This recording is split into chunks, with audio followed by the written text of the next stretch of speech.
What's up, everybody? Welcome to Kinda Funny Games Daily for Tuesday, January 29th, 2019. I'm one of your hosts, Greg Miller, alongside the best hair in the business, Fran Mirabella. Hi, Greg. Hi, best friends. Hey, Fran. How are you? I'm all right, man, for a Tuesday. Yeah. For a Tuesday? For a Tuesday. You're not feeling beat up yet? Everything's judged by the day of the week. Sure. Okay, yeah. For Tuesday, I guess energy levels are pretty good. Yeah, it's not bad. Yeah. I'm flying out today. Where are you going? Top secret event. Okay, top secret event? Greg probably knows. Did I schedule it for you for it or not? Yeah, we talked about it. Tell us, you coward. Tell us! Break the embargo! Don't break the embargo. Of course. Especially if I scheduled it. You're the one that breaks embargoes on these shows. What are you talking about? I don't do that. If you deliver sushi in the middle of a games cast, how am I supposed to dig through the bag and find the embargo information? I'll tell you, I'm flying south. So Got there it. You go. Wink. Now Mexico. He's going down for a Call of Juarez game. Yeah. I thought he was going to the South Pole. That's what I thought. Pretty much. Maybe. You know, the Reddit said you're getting too bold over there on the mic, and now I have to agree. Okay. Yep. A South Pole reference, Barrett? Yeah. That's what you want to do on Games Yeah. Daily?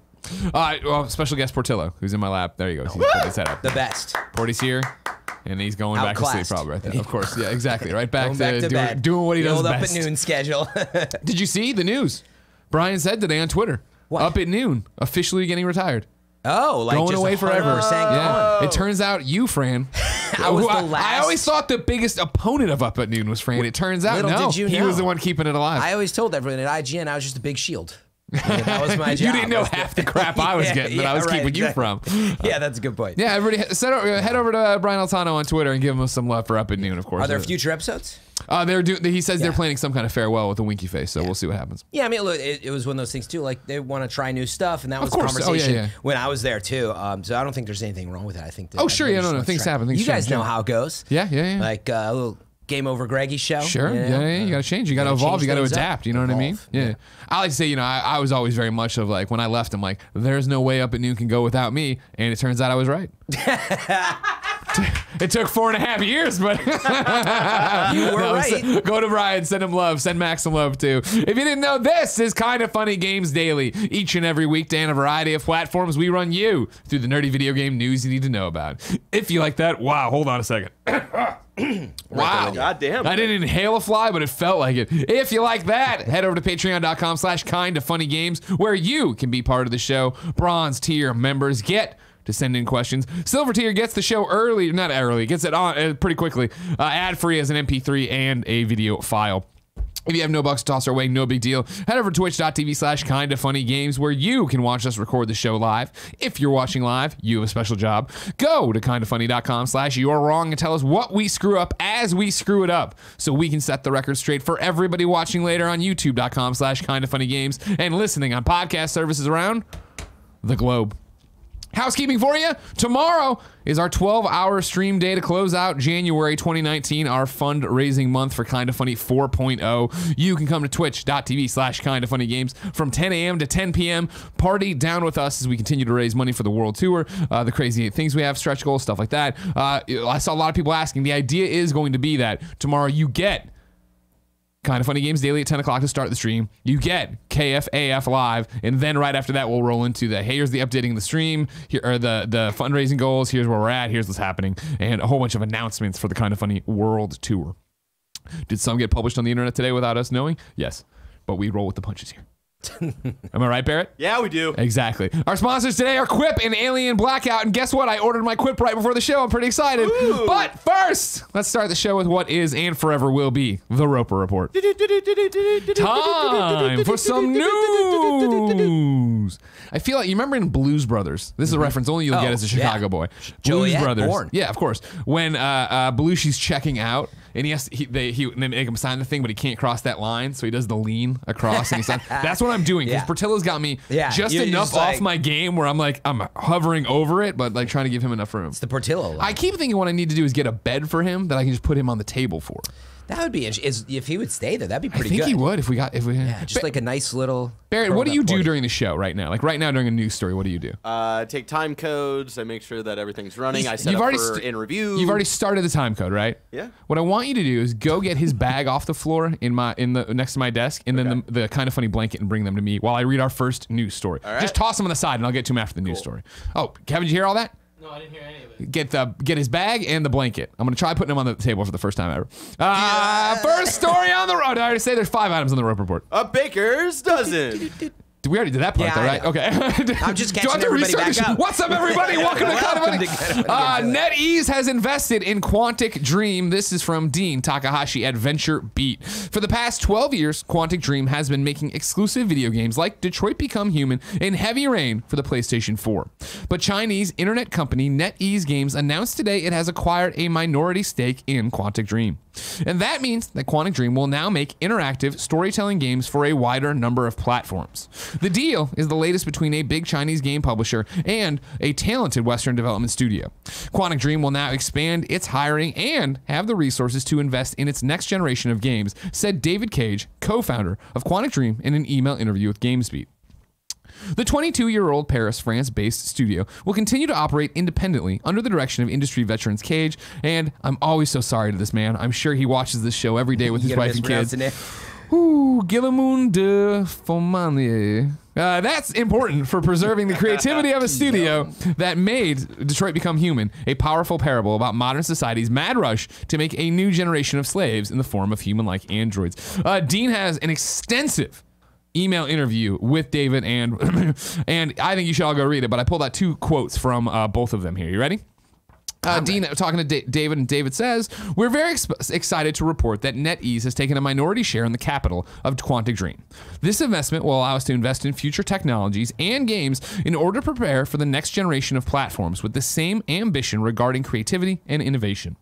Our goal is to develop our studio as a global, multi-franchise company while remaining an independent studio. We want to keep developing original games in the genre we pioneered, but also expand our audience by being present on all platforms. We were not interested in just getting funding. A studio's future is shaped by vision, the means to realize it, but also finding partners with whom you can create synergies in order to build something together while remaining independent in your decisions." David Cage's partner, a lovely gentleman with a very French name. I would call my wife to have her pronounce it, but she's in Quebec, work in a million meetings. He says, "David Cage and I have been thinking about where we wanted to go next with the company for quite some time. We had the feeling that the landscape was going to evolve significantly in the coming years, with new platforms, new business models, new ways of playing, and new businesses driving change in the industry. All of these evolutions will definitely have their own challenges, but also offer amazing opportunities." Fran, the dream of Quantic Dream being purchased one day by PlayStation.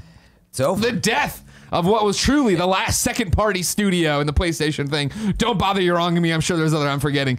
It's all, what do we do? What's happening? Quantic Dream on Xbox, on PC? No, I can't believe it, Fran. I refuse to believe it. I mean, it is a minority stake still, right? So never say never. Sure, but they keep making the point of new technologies and new platforms and all these other new things they want to do. Yeah, I mean, it does sound like they're going to expand things, and then it's good timing. We've been talking about NetEase lately every time I'm on the show, which is relevant because they did a similar thing with Bungie. They invested $100 million in Bungie. That was June of last year. It says, don't worry, their partnership with Activision will be unaffected. What? The one shot threw you off? No, I was joking that Bungie said, I know you're fixing Porty. They, at the time, they're like, oh, we're taking $100 million. Let's be honest, Portillo's 13 years old. There's no fixing him in this. Yeah. Hey, don't sit on my coffee, buddy. Well, you know what? I'm going to put it on this side. We're all going to have to evolve. I love this. I love it. But so they say, gave Bungie $100 million. It was a private investment for future stuff. It says Destiny and Activision will be unfunded, but as we know, Activision is no longer as part of the partnership. But I don't think it's relative to this, but I thought it was kind of funny. As it pertains to Quantic Dream, though, I think it's probably a good thing. Chinese internet company, as they are labeled. That's literally it's probably a good thing. Chinese internet company. I had to laugh a little bit that, but Chinese internet company, NetEase Games, that is their descriptor. They apparently do email services and internet infrastructure stuff and all kinds of stuff. They have a lot of money in China, but I do think it's a good thing. We know Quantic Dream actually is talented. Oh my gosh, they can take a while for the products. So I mean, that's my thing. Is like I'm joking around, but the idea of getting more Quantic Dream's games to more people, the most people possible, is huge, and it is a big deal, and that's what creators want when they make art, right? Yeah, they didn't explicitly say multi-platform in here, did they? They sure did. They did. Yeah. Okay. So that's the big change. This is David Cage. Our goal is to develop our studio as a global multi-franchise company while remaining an independent studio. We want to keep developing original games in the genre we pioneered, but also expand our audience by being present on all platforms. All platforms. All platforms. That's the one he's going for. So I think that's really cool, though. I mean, it's wouldn't really you cool. love to play like Detroit on the Switch? I mean, is there anything wrong with it? Okay, there you go. Sure, Right? I thought you were about to say some PC BS, and I was about to get the hell out of here, NPC? bro. Oh my God, can you the imagine hell out of how here. good that would Oh look? my God, it's so 4K. Look at the water and the robot juices. The robot juices are rolling down their face. It's amazing. You're making so many PC enemies, Greg. And one day Oh, we're I already gonna have rise them. up. Don't worry about We're that. gonna rise up. It'll be like Terminator. You're not even gonna see it coming. That's what We it's had you be so like. close. We had the PC. We had the PC on the ropes. I still have it on my phone. You know Mike what? Thompson with a giant tombstone he made on Charles Agnett's desk that said "Rest in peace, PC gaming." And I was so like, "It's long ago. over. We did it." And then here it came. Much like David Cage, I also love all platforms, including the PC. Oh, I'm joking around. We have a good conversation coming up about the Epic Store. No, So, this is like it's Good. it's cool, it's different, it's crazy. I wonder how hard PlayStation ever pushed to try to see if they could get them as a first party, if they could get them truly independent. That's the question for the Greg Miller. Yeah. What do you think this is a mistake for PlayStation to not scoop them up? You know, because in one version they're like, well, maybe they still get the game, they just don't have to worry about it. Yeah, exactly. But maybe they don't. Maybe it goes exclusive on something now. And that's totally possible, Phil right? Spencer swoops in, Yeah. works with NetEase, gets it first 6 months. I don't know. What do you think? Is it a mistake? I don't think it's a mistake. I think it's the way the wind's been blowing for what PlayStation's doing, right? I think that PlayStation 4 is, and we love it, and don't get me wrong, I know there's a million great exclusives. I think they have pumped the brakes on their exclusive pipeline like they were. Remember PlayStation 3 days, Fran, when we were at IGN? Every month for a while there was some exclusive, but none of them were blowing the doors off of anything. Yeah. And now you really see them doubling down on their first parties and having exclusives and having a lot of success.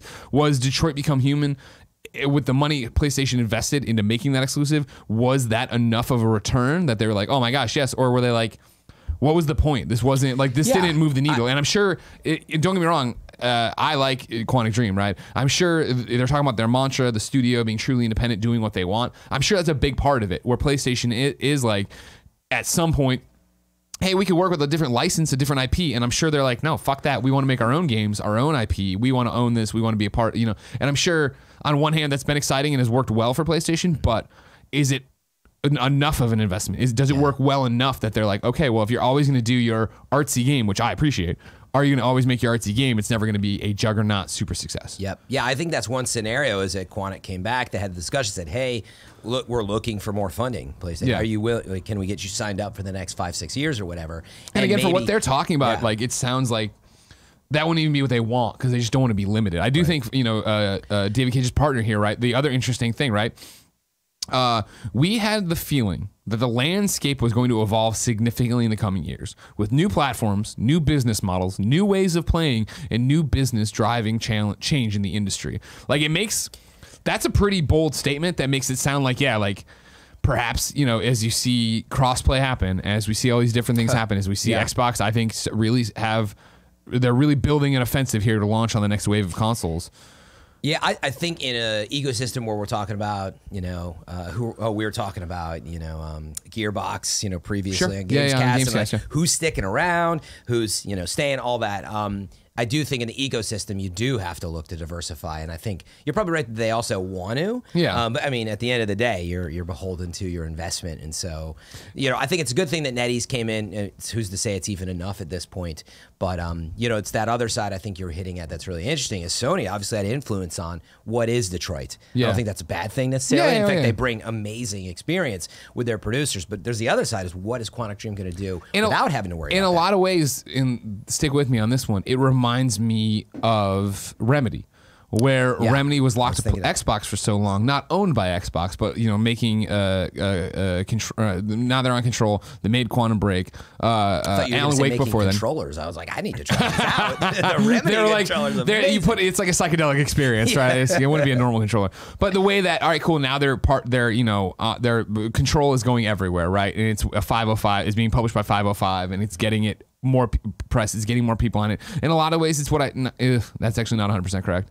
In a lot of ways, it could go in the same way of Insomniac, which is, and that's actually a terrible example because their big hit was Spider-Man. So throw that out the window. It's more like Remedy. It's more like Remedy, and I think that granted, Control remains to be seen if that's going to be a runaway success, if that's going to move numbers, if that's going to get into more hands than Alan Wake did, than Quantum Break did. Yeah. But I bet it does. I think that's going to have a chance to have them shine. Yep. Yeah, and I was thinking about what I just said. And you can choose how much to read into or not read into what David Cage had said, we're not interested in getting just getting funding. Yeah. A studio's future is shaped by vision, the means to utilize it, but also finding partners with whom you can create synergies in order to build something together while remaining independent. So again, maybe that's what they've been searching for. Maybe, who knows, maybe that's the other story. They're like, woo, all right. That was fun and all, but we're glad to be independent now because maybe that's the Well, they were independent before, but I mean, I think it's now having capital and reach, right? Sorry, funding wise, they were sure just doing. That's a really good point. They were just doing Detroit, though, right? That was right, and that's the other thing in here. They talk about they want to be a multi-franchise, multi-fran studio. Those are the ones you want to invest in NetEase. You can find me. You want them to invest in your Twitch channel? Twitch TV/. Go ahead, invest with your $5 Amazon Prime subscription. Multi-franchise company, yeah. And also in the, I'm pulling up Dean's article here, right? He asked him how big is Quantic Dream. David says it's around 150 full-time employees. We are now expanding our staff, and we are currently actively recruiting talents from around the world to work on next-generation tech and a slate of ambitious projects. The the Quantic Dream PC store. Greg, are you ready? Oh God! Don't get me started. Don't get me started on this. Don't get me started. That's a good perfect segue. But it seems like they want to take that next step to be a bigger studio, to have more things, probably get games turned out faster. Because as much as I love Quantic Dream, that is the problem, right? It takes a while. It's Heavy Rain. It's Beyond Two Souls. It's Detroit. Yeah, maybe they do, like in the midst of this, maybe they do something more quote unquote indie while they're developing some big AAA thing. I mean, I don't know. I'm excited about it though. Guillaume, I think, is it Guillaume? Oh, that's nice. That's your wife. I think. I told you I would ask my wife, but she's very busy in meetings all day. Call him Gilly. Gilly? Just make it up. We're gonna call him G to F. That's what we'll do. I got it. G to F till we get somebody from France writing in. Gita for sure. Nobody even speaks French in our chat either, because there's no "you're wrong" of like, you morons. Here's how you say it. Is it Fondemir? I'm gonna just go on record. That sounds way better than what I said, which was just mumbling. Number 2 on the Roper Report: THQ Nordic has tweeted a response about Deep Silver moving Metro to Epic. You were aware of all this Epic Games story yesterday. Oh, very aware. They're moving Metro off of Steam. They're putting it right onto this thing exclusively. Everybody was freaking out. Yeah, I mean, it's crazy because of the pre-order situation. I don't know if that's in here. That was yesterday, how they're gonna honor pre-orders, but you can't pre-order anymore. Wait, there's more to the story? Right. So THQ Nordic now is responding to this. Oh, okay. Because like obviously Deep Silver doing this is a weird move. Koch Media is involved. I'm gonna read the Nordic thing. All right. The decision to publish Metro Exodus as a timed Epic Store exclusive was made entirely by Koch Media's side, as Metro is their intellectual property.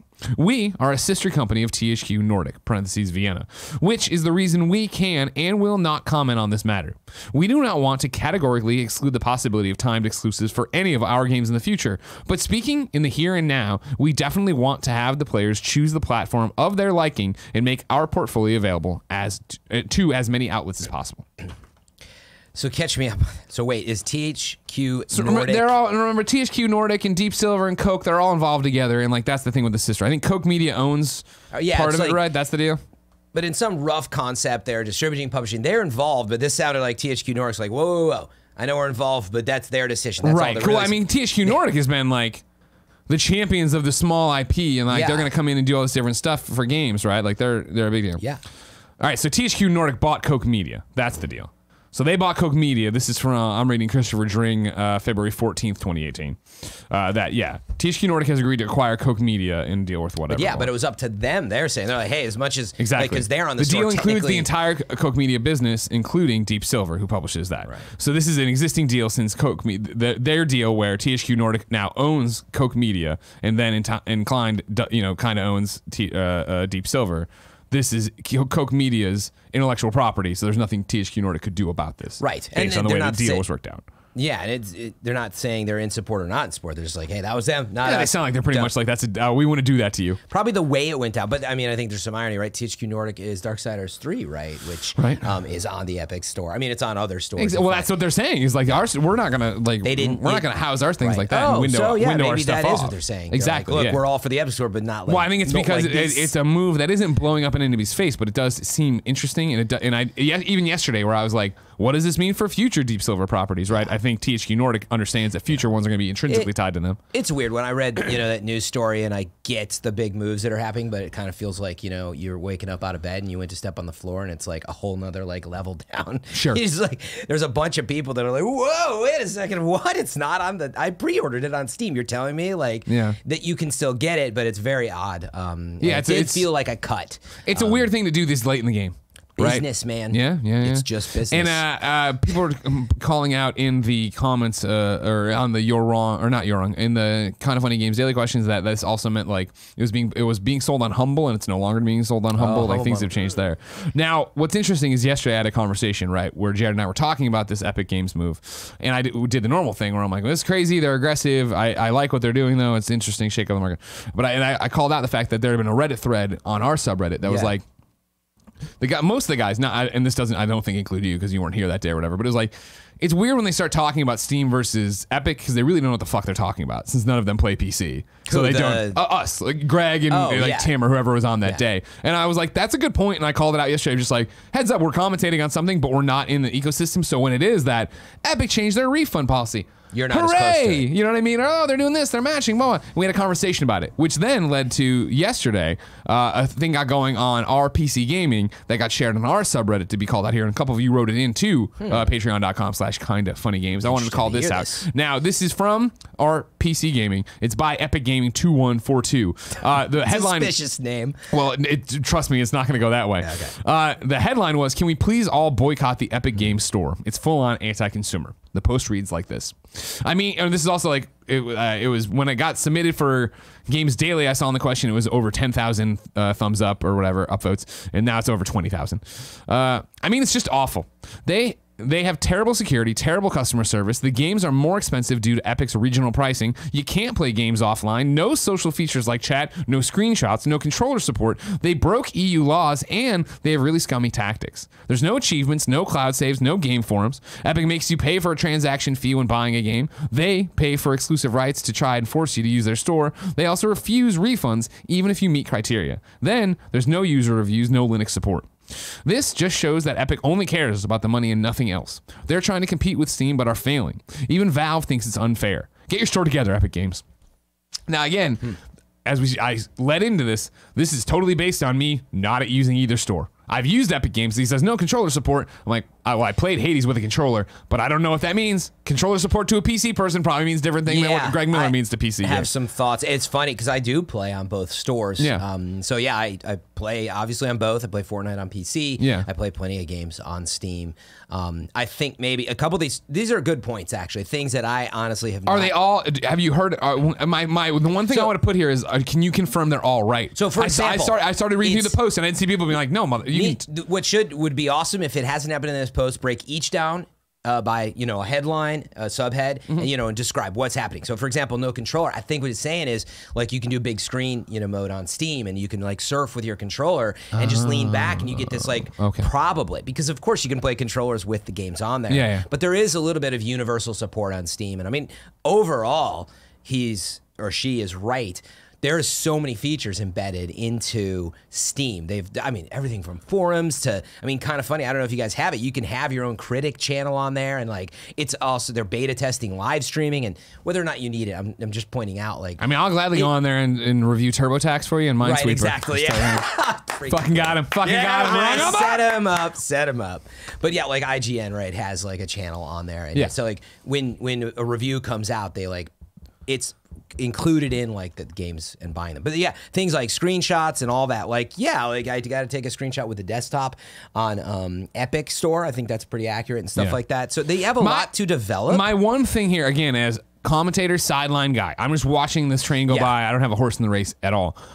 I still feel, I don't think it's fair to say this just shows Epic only cares about the money and nothing else. I think it's them launching a store and figuring it out as they go, which maybe isn't the best way to go. But I think as we saw with their refund policy and them coming through and fixing that, I think you're going to see continuous rolling updates.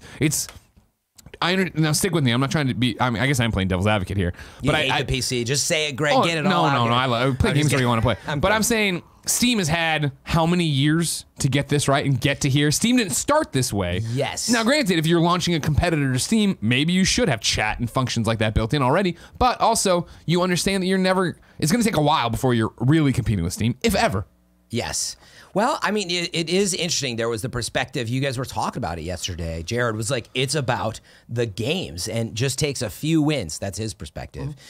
So that is one version, which is if you get a few really big exclusives, you might suddenly turn people on to using your store. I don't think it is that simple, actually. I think that you are, like, I'm pretty embedded in Steam. Like, I'll go where the games are. It's funny that that is exactly the world we're living in, and going back to Quantic Dream. Like, if you're on Switch, good, I have a Switch. I'm not just a one-platform person. Yeah. So, yeah, I think you're right that Steam is very involved, and that was the point I was going to lead to is I don't know about, like, breaking EU laws and stuff like that. Yeah, that stuff, obviously. I feel like you could probably look stuff up that Valve has made a couple mistakes, and like I'm not saying that Epic is or is not doing stuff honestly incorrectly everywhere. Yeah. But going back to your point, look at day one, week one, month one of Steam. That's the list we're dealing with. They had a Fortnite client that was built out of the Unreal, days, and like they just launched a store and they're just getting started. So yeah, it doesn't have a lot of features. So that's day one, and I don't know that it is fair to compare. Like it's got none of these other features. I mean, it's fair to compare. It's out there. It's competing. Well, it is fair, but meaning to say that they don't care about exactly. it. Like maybe they really that's where want. I think that's all this support. Yeah. So who knows what's coming? Maybe it would be pretty smart, for Epic to comment on. Oh yeah, we're developing these features. Oh, I'm sure they will. They do that every week with Fortnite. Yeah. Can we get that update on the store now? Because you're now taking games away from, maybe I am a Steam fan. Yeah. So tell me, okay, I have to go there. Well, I like these features. What are you doing about it? Yeah. So I think that needs to be taken care of. Yeah. Okay. Number 3. GameStop has stopped trying to sell the company. This is from Brendan Sinclair at GamesIndustry.biz. Reports of an imminent GameStop acquisition will go unrealized as the retailer today announced that it is no longer pursuing a sale of the company. Quote, GameStop's board has now terminated efforts to pursue a sale of the company due to the lack of available financing on terms that would be commercially acceptable to a prospective acquirer, the company explained. Selling the company was just one possibility as part of GameStop's broader strategic review that followed investor outcry last May. The review has already seen GameStop sell its Spring mobile business for more than $7 million. The chain of AT&T wireless stores had been a centerpiece of GameStop's previous push to diversify its business beyond games, one that also sought to acquire the Simply Mac chain of Apple-certified stores and collectibles retailer ThinkGeek. Since selling Spring, GameStop has said going forward it will focus on its core video game business as well as collectibles. This is not the first time investors have gotten their hopes up about a GameStop sale when exploratory discussions with Sycamore Partners about an acquisition failed to yield progress last August. GameStop shares fell almost 10% to $14.91. Today's news is getting an even frostier reception. As of this writing, shares of GameStop were trading down more than 25% to $11.59. We struggle here a lot. And when I say we struggle, I mean me and Kevin talking off camera, usually with a beer. Where Kevin plays the stock market and does a whole bunch of stock market stuff, right? And I'm always like, I would love to do that. He's like, you should, dude. I've talked to Jen about it. She's like, we should totally do this. And she says, we know games so well. It'd be so, and I'm like, I don't feel comfortable. And this is like the last vestige of like my Mizzou journalism degree in terms of what we do on a day-to-day, where I'm like, I don't feel comfortable investing in developer publisher X and then coming out here and then having to be either say that I like this game or don't like this game, feel bad, and then but also have to do but take it with a grain of salt because I own stock and yada yada yada, right? This one I feel is on the line enough where I'm like, fuck, $11.59? Like GameStop's got to have some juice left in it. GameStop's got to have some juice left in it. I feel like this would be me, and I'm not a financial advisor, kids. Don't listen to me. Greg, don't do it. Don't listen to me. But I feel like that seems like that's a buy low, sell high thing, Barrett, right? I don't think they've got a leg left. You don't think they're coming back? I think somebody's gonna Walmart will buy them or something. But yeah, I think that it'll be a low though. I mean, I don't know that it's going to go back up. Now, again, I'm not advising either. I'm making this up like you. I don't invest in stocks. It's funny. This is not a plug, but I will make it a plug too. I am part of the Epic store. So, right, I'm sending out all these links. I was like, hey, if you want to pre-order Metro Exodus, here's a link. I got to remember now when I'm talking about these games that potentially I can make dollars off of. But sure. Oh, but still, you need to disclose that stuff. You want to be bulletproof. We always want to be bulletproof. Separate point, but you're right. We got to be careful when you invest in that stuff. But to say that there's juice, I don't know, man. I mean, the first thing that everybody's sending out with this is like Blockbuster photos. Oh no, are they? Well, yeah, like that was the discussion I was having with some of the the IGN folks this morning. Don't talk to those people.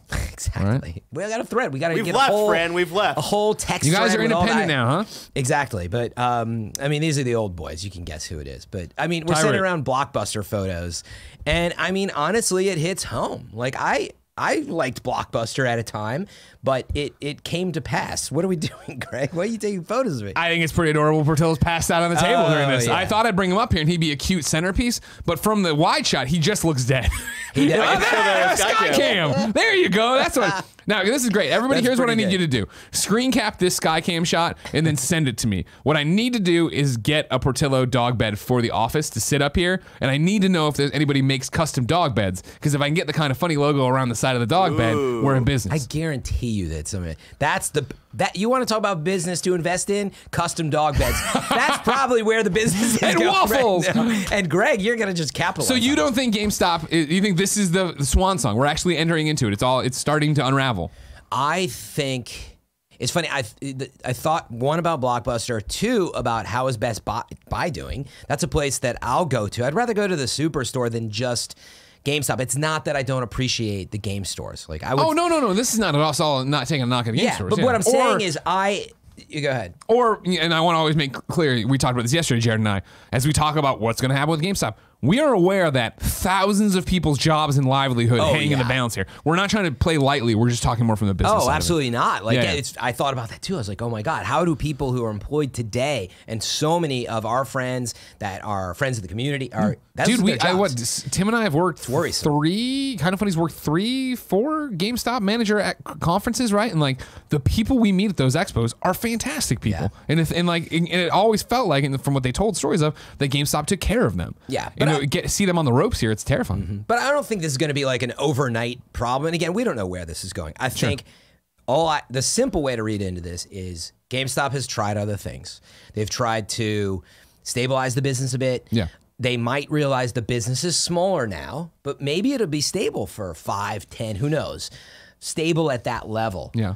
Where they're trying to do these other things and be a conglomerate across the globe. And so maybe that's all it means is, hey, it's just going to be a little steady and stick there. But who knows? On the other side, there are images of, say, Blockbuster coming up. And I actually think of, like, I'm a home theater enthusiast. I love nothing more than I used to go to Magnolia, right? And you made this point, but like now Magnolia got eaten up by Best Buy, which who knows if Best Buy will continue to be out there. Amazon just is everything these days. That's the crazy problem, right? Wouldn't you rather just sit at home, with Porky's little dog bed, and you're going to pre-order Kingdom Hearts 3 and just have it sent to your door. Exactly. The midnight launch stuff we do in our living room now. Which is great. It's so much better. So I don't know how to solve that, but I do love the game stores. So part of me is like, I don't want it to change. Yeah. But I don't.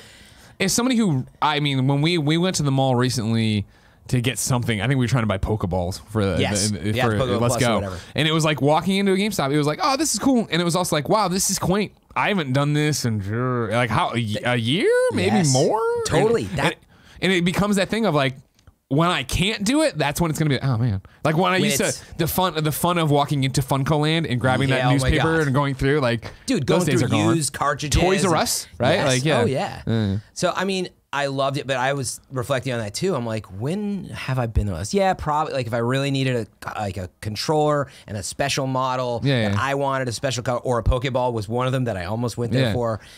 Usually it's honestly just I go in there to kill time. Now, granted, we're different. We're getting our games early for review. So you're like a bevy of all this. Exactly. Stuff. So it's not the same. But for me, it usually is like, oh, well, somebody's gonna go. Mom needs to pick something up from the mall. While she does that, I'm gonna go over there, or we're just wandering around killing time. You might have hit the nail on the head though. Is that GameStop?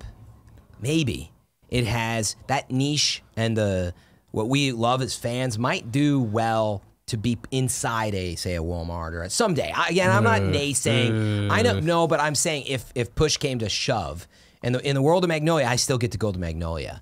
So that's all I'm saying. In the version that it's gone, maybe it will live inside some big Best Buy or whatever. Fine, if they're gonna do that, but like actually make it like the video game section. I hate when you go to electronics. No. And you get the guy that knows TV, but he doesn't know games. Yeah, no, Magnolia is still run, and that would be the cool part if push came to shove. That's what I'm not saying it's going to necessarily. So, but if it did, keep that specialness. Don't just like go away. But who knows? Like I said, maybe on the other side, it's stable. They're just saying we're not going to invest in all these other things. We're going to trim things down a little bit. Very hard to say. Before we switch off topics, kindafunny.com/you're wrong. Brian from Seattle says GameStop stock had a 52-week high of $17, so you don't have a lot to look forward to with that stock. But hey, how much? 17. And it's like 14 now. So if we could get back there, that's $3 per stock. You put $100, or you put 100 shares in, that's $300. That's math right there, right? Yeah, but then there's tax and everything after that. Yeah, I don't know how that works. And then also Chocolate Thunder said, Greg said GameStop sold Spring Mobile for $7 million, but actually sold for $700 million. That is either me screwing up. It was me screwing up. Sorry, 700 is what it said. I said 7 apparently. I dropped 2 zeros off of it, which is bad. So there you go. Thank you. Number 4 on the Roper Report, Resident Evil 2 has shipped 3 million copies. This is from Eddie over at GameSpot. The new Resident Evil 2 remake for PlayStation 4, Xbox One, and PC is a huge hit. Capcom has announced that that the game hit 3 million copies shipped worldwide in its first week. Capcom also announced that the entire Resident Evil franchise has now pushed 88 million units shipped since the series debuted back in 1996. It also updated the sales performance of Resident Evil 7, confirming that it had reached 60 million copies shipped. So unsurprisingly, Resident Evil isn't Capcom's biggest franchise based on total units shipped. For comparison, the 1998 original Resident Evil 2 reached... I said isn't. Unsurprisingly, Resident Evil is Capcom's biggest franchise based on total units shipped.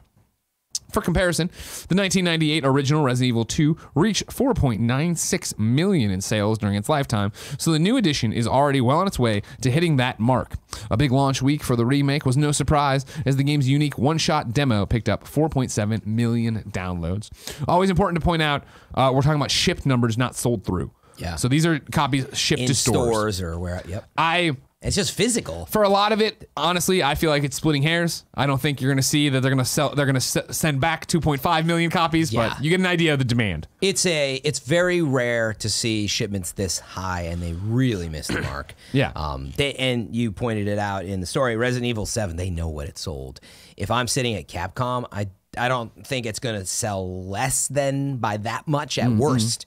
At worst. So I mean, it will definitely sell at least. You've been playing, right? Oh, yeah. Still love it? Oh, yes. Oh, my God. Yeah, we talked about it on Gamescast. You can check it out. Just went up yesterday. Yeah. What day is it? It's Tuesday. Yeah. Just went Monday up yesterday. Morning, YouTube.com/kindoffunnygames. But, man, I think universally people are loving it. And for me, I didn't want to rush through it for the show. Part of it was time. But far as I just want to enjoy this, and I've really been taking my time with it. And, man, it's so much fun, man. Tonight I'm getting back to it and doing my second run with Claire. So I'm very excited to get in there and pick up from where I left off. Yeah, it's like one of those games. If you like horror and, third person, it's not even third person shooter, but if you just like that horror vibe walking around, I just feel, and I know it sounds so goofy, especially because we're all old, but like for younger people and then even just people playing, we haven't had survival horror like this in a long time.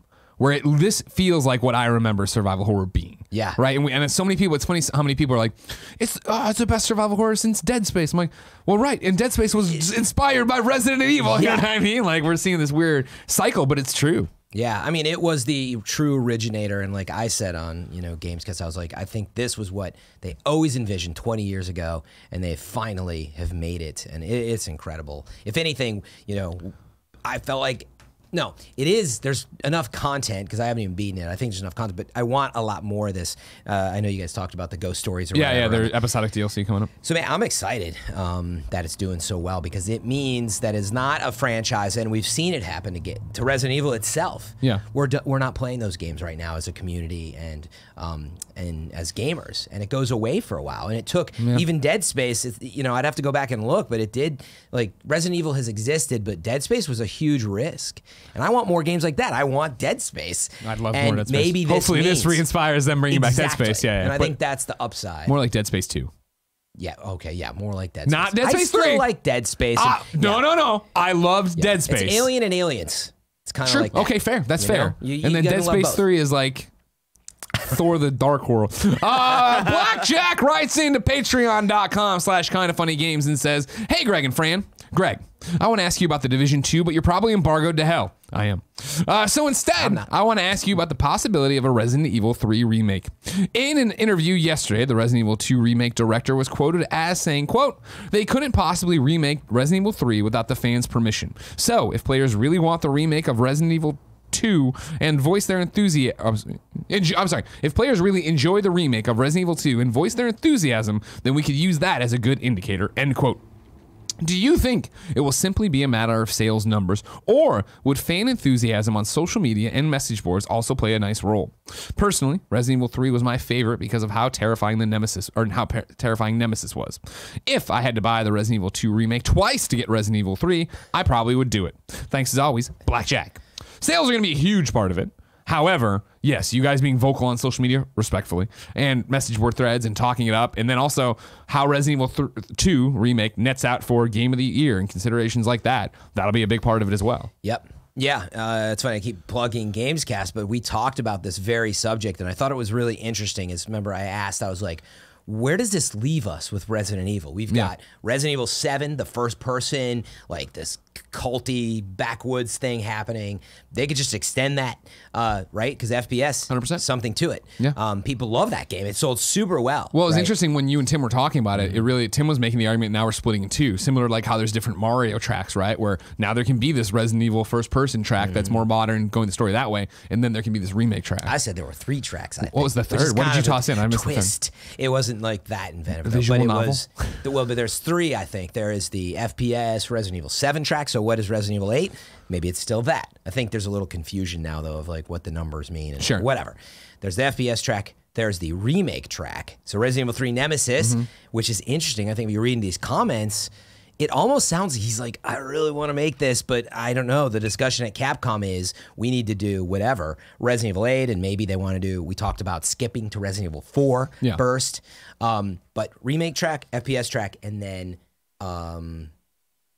brand new track, which is the Dead Space track, let's call it. Capcom reinvents Resident Evil storyline, in their own way, and they start this whole new Resident Evil reborn. Resident Evil. So that maybe that's the 3rd track. I would love to see that, but I don't think they have the development resources for all that. I would hope. Did you play 3? Oh yeah, a long time ago. 3 is like a blind spot for me. I gotta go back and look again. I played 1. I started 2 and didn't like it. Now obviously I played remake. I played 4. I played Code Veronica was my first real Resident Evil because it was when it was PS2. Dreamcast? I was right there. I was ready to go. Fuck Dreamcast. Oh, what? Fuck it. What? Fuck it, everybody. Are you kidding me? You burned my tater tots with the Sega Saturn, and I couldn't get a Dreamcast on that. That's what killed you, Sega. It's on you. I know we don't have time for it. Dreamcast, great system. Great games. What? It just broke my heart that I couldn't buy it because they'd already burned my bridge. What am I going to do? I can't come back from my hash. Oh, come on. That's fair. I thought you were Choo-Choo hating Rocket? on it. Crazy Taxi? Come on. Choo-Choo Rocket. Yeah. Seaman. Take me to Pizza Hut. Another game I enjoyed a lot on PlayStation 2. I'm just happy that Resident Evil is selling. I'm a fan of the genre. This is super exciting news. But yeah, get out there. If you want Nemesis, I think you are going to have to really make some noise about it. I'd love to see them just do a modern day survival horror, brand new Resident Evil. But I don't know what that even looks like. Maybe I need to go back and do like a little let's play of it or something. Maybe. Go back and remember. Final story on the Rope Report, number 5. It's one sentence for you guys. There is a change.org petition to get Shaggy from Scooby-Doo in Mortal Kombat 11, and it has more than 155,000 signatures. Yeah, let's go. What? I had seen the joking images get circulated, didn't pay attention to it. Then I saw the story today of like, oh, this is where we're at. Okay. So, are you up to date with like, he's like kind of a recent meme?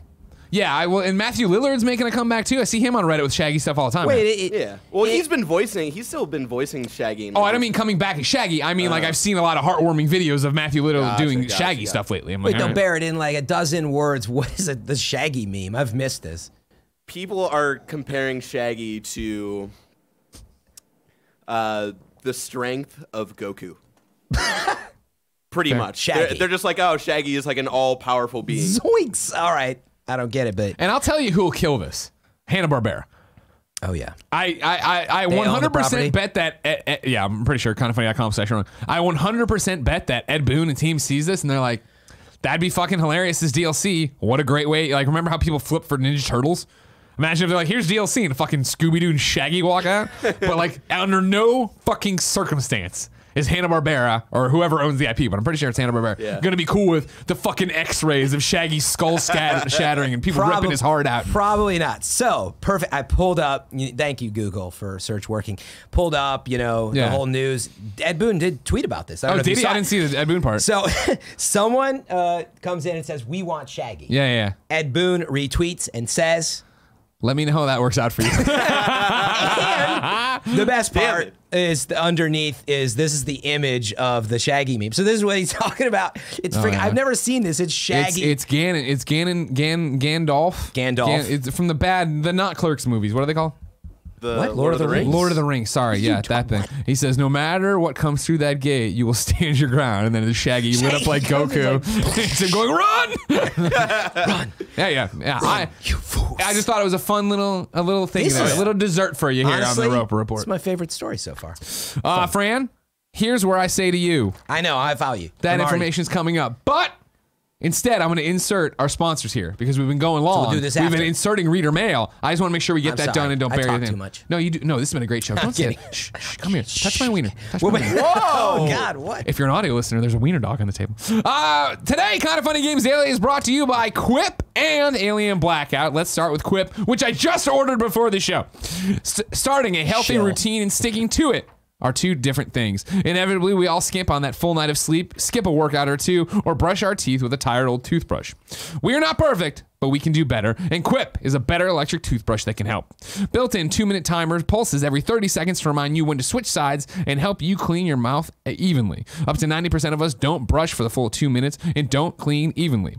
There's a multi-use cover that works as a stand, mounts to mirrors, and slides over your bristles to pack and protect your Quip on the go. This is one of the main reasons I'm ordering it. I have a gross toothbrush in my travel bag, and I just want to take one with me and be done with it. Plus, there are no wires or clunky chargers, and it runs for 3 months on a single charge. Brush heads are automatically delivered on a dentist-recommended schedule of every 3 months for just $5, a friendly reminder of when it's time to refresh and stay committed to your oral health. Quip is one of the first electronic toothbrushes accepted by the American Dental Association. They're backed by over 25,000 dental professionals, and they have thousands of verified 5-star reviews. That's why we love Quip. Nick uses it. Gia uses it. Everybody loves it. That's why I got it. I didn't realize it came in a bunch of colors. I got Kind of Funny blue and white. Then I got Jen rose gold. And then I almost bought an all black one, but I was like, you know what? I'll stick with the blue and white. Two's enough, Greg. You already have 2 toothbrushes. You need a third one? Well, yeah, no, I don't need that. Third one for Porty? No, geez, he hates it. Quip starts at just $25, and if you go to getquip.com/games right now, you can get your first refill pack for free. That is your first refill pack free at getquip.com/games. Our other sponsor, Alien Blackout. Could you survive standing face to face with the perfect bioengineered killing machine? If you're like me, you are probably deathly afraid of xenomorphs. I am. And the fine folks at Fox Next and D3 Go want to put you to the test in a new chapter in the Alien franchise, an Alien Blackout. Available today on your mobile device. In Alien Blackout, you must do all that you can to stay alive while trapped aboard the crippled Weyland-Yutani space station that is carrying a deadly alien organism. You know, like the one in the movies. And the xenomorph definitely does not like your crew aboard this space station and is ready to tirelessly hunt you and your crew down. Can you survive 7 fear-inducing levels that take the reins as Amanda Ripley? Yes, that Amanda Ripley, which you may remember as the daughter of Ellen Ripley. Guide your crew in Alien Blackout through increasingly challenging situations, only using your wits and the station's failing emergency systems. Alien Blackout is a unique fear-inducing space survival horror mobile game experience that will test the inner nerves of both Alien and horror fans alike. Click on the link in the description of this video or head over to d3go.com/kfgames and download Alien Blackout for the App Store at Google Play and Amazon App Store today. That's link in the description of the YouTube video or d3go.com/kfgames. Fran? What? Oh, I was just saying, before you do the release list, I wanted to throw 2 things out. Sure, do it. Go. Just news that is very maybe minor but important to me. One, I saw that they added on Fortnite mobile controller support, which is what? Yeah, it was in the update. I was like, what? So like, does that work with iOS? I assume so. That's huge. Wait, I can like Bluetooth my PlayStation it was controller? in the update for Fortnite for Battle Royale. It says that you can use the Bluetooth controller. So anyway, check it out. I just read it on the way. Number 2, the last word quest for Destiny 2 is out today. So if you're chasing that last word, get out there. Seems like that would have been a great thing for out-to-date dates, but you totally usurped me. You know what I mean? It's not on the list. If I wanted to know more about dates and where they should be, where would I go? The official list of upcoming software, Greg, Each. You ad-lib. You tried to ad-lib. You can't do that. I'm usually really good at it. Okay. The official list of upcoming software across each and every platform as listed by the Kinda Funny Games daily show hosts each and every weekday. Yeah. Before we get into the list, You're Wrong pops up here about the Shaggy writes in to say Scooby-Doo and the Cyber Chase was the final production made by the Hanna-Barbera studio, which was absorbed into the parent company Warner Brothers Animation following William Hanna's death in 2001. Of course, WB publishes Mortal Kombat. Now, again, I still don't think they're going to be down with all of the pieces of the puzzle are coming together, ripping Greg. Shaggy's head off while Scoob screams off screen. That'd be good. Out today, mechs arrive in World of Tanks and Mercenaries with the new Core Breach mode. Genesis Alpha 1 is out on Xbox One, PS4, PC. Kingdom Hearts 3 is out on PlayStation 4 and Xbox One. Ridiculous Rugby is on PC and Mac. Earth Atlantis is on PC. Tank Mechanic Simulator is on PC. Stormhill Mystery, Family Shadows is on PC and Mac. Sphinx and the Cursed Mummy is on Switch. New dates for you. Turn-based action strategy game, but Betelgeuse. It's Betel with a J. To launch on Steam February 21st. Zelda-like game Windscape is launching on consoles and PC March 27th. And then Warhammer Age of Sigmar Champions comes to Steam in February and Nintendo Switch later in Q1. I got 2 deals of the day for you, both Xbox. This weekend, Xbox Live Gold members can enjoy Gears of War 4 for free with Xbox Live's Gold's free play days from January 31st, 12:01 to February 3rd, midnight. Then, February's games with gold have been announced. Bloodstained Curse of the Moon is available February 1st to the 28th on Xbox One. Super Bomberman R is available February 16th to March 15th on Xbox One. Assassin's Creed Rogue is available February 1st to the 15th on Xbox One and Xbox 360. And then Star Wars Jedi Knight Jedi Academy is available February 16th to the 28th on Xbox One and Xbox 360. Reader mail time, Fran. Yep. I'm ready. Let's find a good one for you, because I feel like we've had a great show. This has been a good show, Fran. Yeah. All right, you know what I mean? Thank you. You always say that, and I feel, Can you do the show Friday, by the way, with Tim? Look into it. Look into it. It's the Anthem Day. Oh, you were talking about maybe doing the thing, right? Honestly, it was like one of my most successful days so far. No, don't do that. Not that I know. This is also super successful. I have plenty of people. But let's talk about it. No, just don't do it. We'll figure out the other thing. It's like, you're not doing it at all now. Don't do it. No, I refuse to have you. Do it. Don't do it. That's society. What's the here, let's talk about Anthem. David Scott writes in. Let's do it. To patreon.com/kindoffunnygames, like so many of you can. It says, yesterday Josh wrote in talking about his gripe with EA. I just want to give more information about the microtransactions in Anthem. There is a currency for purchasing vinyls, cosmetic armor upgrades, and using for crafting. You get this currency from playing the game, and I'm assuming at launch you'll be able to purchase with real money. My question is, do either of you judge a game based on the publisher? Personally, I care more about the developer, in this situation, BioWare. David Scott. Fran, you've already done the VIP stuff with Anthem, right? Oh, yeah. Tons. Was it awesome? Played like 30 hours, Jeez dude. Louise, it was dude. insane. But your progress doesn't carry over. Carries over to this weekend, though. So oh, wow, okay. I get to go into the open beta at level 15. Just and beat the hell out of everything. It's funny because, it's not even, this is a game that's from like 6 weeks ago, and it's totally changed as it goes into final release. But yeah.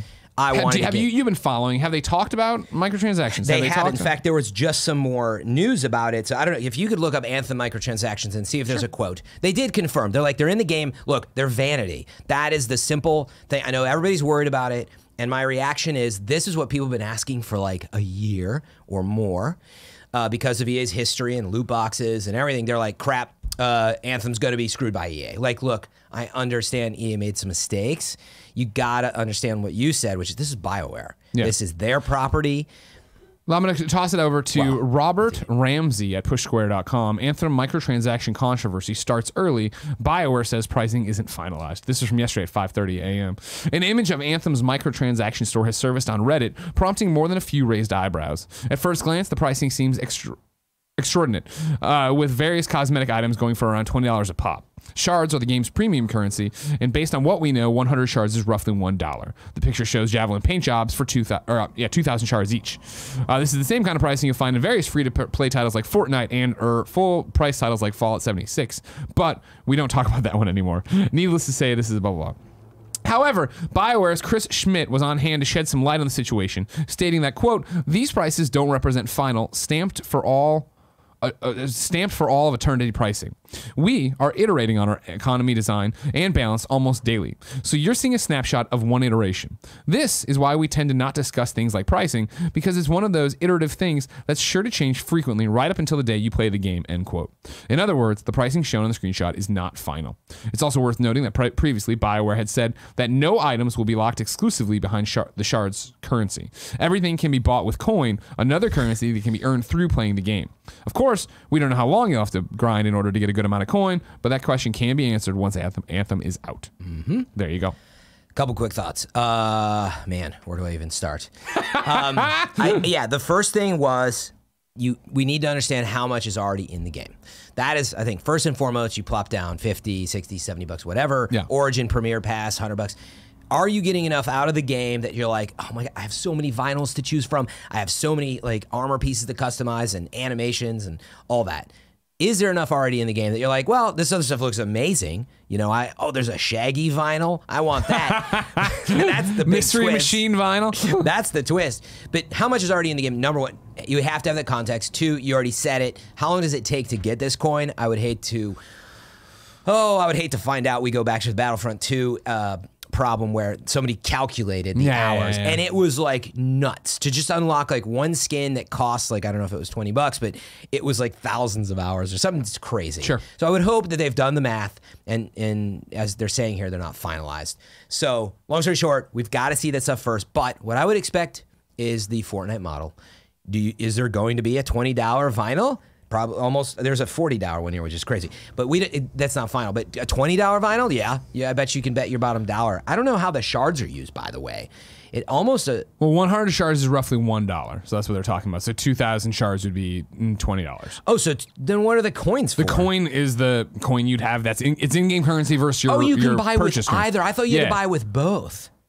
So I don't know. Look, the game's not final. You can buy with both. But you're only no. But I thought you had to use both currencies. No, it's one once. currency. It's one currency. So you have the coin you're earning in the game. You have the shards you're earning or buying. Yeah, because unfinished and in parts of the game I can talk about, there was like you would use for crafting both things. Oh, really? They had you using both material. I thought, but maybe it was one. It was one or the other. I bet. Yeah. I'm so confused at how that works, but we'll see where it goes. We will see. That's the biggest thing for me, and it goes back to yesterday too.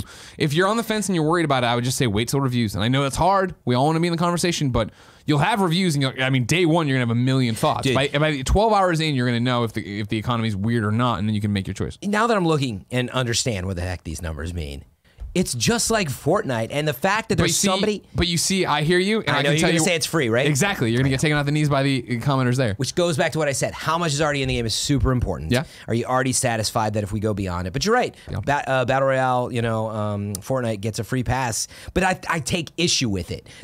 I'm sorry, there are very expensive, non-interesting reskins of reskins in Fortnite. People buying $20. It's like, well, that's your choice because there's so much in the game, and Battle Pass actually is a great system overall. So that's what it's dependent on. So it's a big question, exactly. I mean, don't be surprised. The $20. Yeah, I think this is going to be $20 right there. Yeah, I do think it's going to be $20. Okay, you think that's what they're going to keep it at? Yeah, for stuff, those epic things, they're going to test it, and then if nobody buys it, they'll bring the price down. We'll see. Real quick before we sign off, David's question though was like, do you judge a game based on the publisher? No, I think it factors into it, but I judge it based on the developer. Number one. I mean, like when we're judging a game, David, I think it 100% comes down to we're judging what we're playing. Yeah, but that doesn't mean that like Activision or EA is not going to have influence. Sure. But Bungie and BioWare are going to stand up. Even that, I think you can see them have influence on different games, but like it could be good, it could be bad. Yep. We also don't know. It'd be the same as when Kind of Funny and Greg go work for a publisher. Yes, you're working for them, but you're still going to get Greg. You're still going to get Kind of Funny. And if they say I can't curse, fuck them. It's time to squad up. This is where one of you writes into patreon.com/kindoffunnygames. You give me your name, username, platform of choice, and why you need help in a game. I read it here. The best friends come and find you. Today, Dan needs help on PlayStation 4. His username is xsilverlobo21x. I'm looking for help in Monster Hunter World. I haven't played since the Final Fantasy update after unlocking the behemoth fight. But I have never slain the beast. I'm in need of some help to grind out the big purple bastard. Also, it would be nice to have some best friends to play with when Geralt arrives and Frostborn is added later in this year. If you want to play Monster Hunter with Dan, xsilverlobo21x. Greg, I'm going to reread this, and maybe I'm just really tired, but when I say, but I've never slain the beast, I'm in need of some help to grind out this big purple bastard. You just have a dirty mind, Fran. You have a dirty mind. You know, take it as you will. Ladies and gentlemen, we ask people watching live on twitch.tv/kindafunnygames to go to kindafunny.com/you're wrong and tell us what we screw up as we screw it up so we can set the record straight for everybody watching later on youtube.com/kindafunnygames and listening on podcast servers around the world. BG2580 says Best Buy has been profitable for several years now and has seen growth in several areas in the last few quarters. They are innovating faster to be more services-based than product-based. Peter says extra info on the Steam controller support versus Epic Game Store.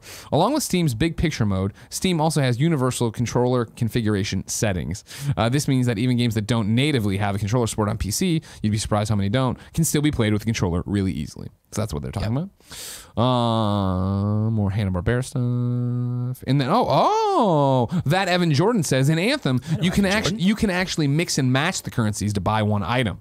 If you don't have enough of either currency to use strictly one type for the purchase. So that's interesting. He says that, I think that's where Fran was confused. You can mix them to buy. So if I'm 100 coins short, I can go into my shards and combine them for one total. See what I mean? That's actually nice. Interesting. There you go. Ladies and gentlemen, it's Kind of Funny Games Daily for you on this Tuesday. Keep your head up. Keep going. Tomorrow's host is going to be Whitta. Thursday, it's going to be Britt and Fran. Is that right? Yeah. And Friday, it's going to be somebody and Tim. Okay. I need to figure that out. But not Fran, because Fran will be streaming Anthem. And you should check it out on twitch.tv/FM3_. Thank you, Greg. Why did he put the underscore there? Nobody knows. I'm trying to get into FM3, but it's tough. You know how it is. Instagram verification. Okay, that was a low blow. Until next time, it's been our pleasure to serve you.